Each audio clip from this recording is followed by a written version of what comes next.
श्री कृष्ण कहते हैं, जिस तरह थोड़ी सी औषधि भयंकर रोगों को शांत कर देती है, उसी तरह ईश्वर की थोड़ी सी स्तुति बहुत से कष्टों दुखों का नाश कर देती। जब हमारा जीवात्मा अब भी दुनिया में रहता है तो हमें मृत्यु के बाद की मुक्ति नहीं मिलती है। उसी के बारे में है। गांव के किनारे एक बुजुर्ग किसान रहता था। उसका नाम रामू था।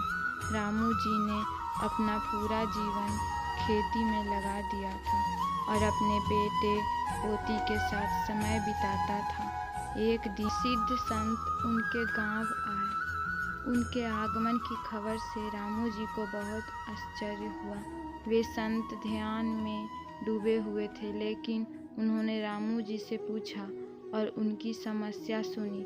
रामू जी ने कहा, महात्मा, मुझे अपने जीवन में संतोष नहीं है। मेरे पास दस्तावेजों की कमी नहीं है। मेरे पास एक सुखद परिवार है, लेकिन मेरे मन को शांति नहीं मिलती। मैंने अपने परिवार के लिए बहुत प्रयास किए, लेकिन मुझे सात्विक सुख की खोज में कोई सफलता नहीं मिली। रामू जी ने मैन्यूट को आवाज़ देते हुए पूछा, महात्मा, तो मुझे यह सुख और शांति कैसे मिलेगी?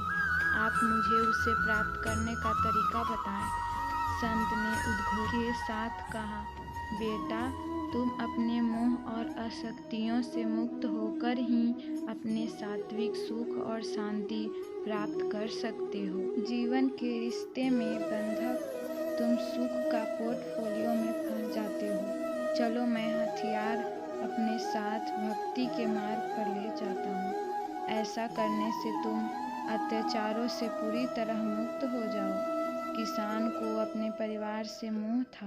वह बोला, महाराज, जरा पोतियों के साथ समय गुजार लूं, फिर मैं आपके साथ चलूँगा। संत ने कहा, ठीक है। कुछ उपदेश के बाद संत वापस आए तो बुजुर्ग किसान इस पर बोले, जरा मैं अपने पोते पोतियों का विवाह देख लूं, फिर मैं तुम्हारे साथ जरूर चलूं। संत ने इस बार भी किसान की बात में हामी भर दी। कुछ उपदेश के बाद फिर संत आए तो उन्होंने देखा कि एक बूढ़ा किसान के घर के बाहर एक कुत्ता हमला कर रहा है। संत ने अपने योग बल से जान लिया था कि बुजुर्ग किसान की मौत हो गई है और अब उसने इस कुत्ते के रूप में नया जन्म लिया है। मौत तक राज तिलक के मोह में खड़े रहने से उसे कुत्ते का जन्म मिला है। संत ने योग बल से कुत्ते को उसकी पूर्व जन्म की याद दिलाई और उससे कहा कि तुम अब मेरे साथ क्या चलोगे? तो उसने बोला, मेरे पर पोते पोतियां अभी नादान हैं और जमाना भी बहुत बुरा है। इस वजह से मुझे उनकी रखवाली करनी है।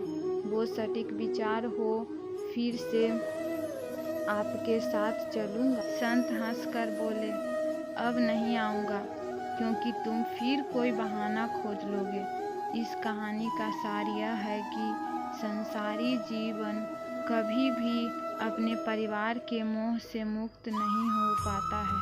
इंसान पूरा जीवन काल अपने परिवार के प्रति दायित्वों की निभाता है, लेकिन जब वह अपने जीवन के अंतिम पड़ाव पर होता है, तब भी वो रिश्तों के मोह में बंधा रहता है। इंसान को अपने खुद के लिए इतना तो करना ही चाहिए कि कम से कम वृद्धावस्था में रिश्तों का मोह त्यागे और ईश्वर का नाम स्मरण कर मोक्ष का रास्ता चुने। जय श्री कृष्ण।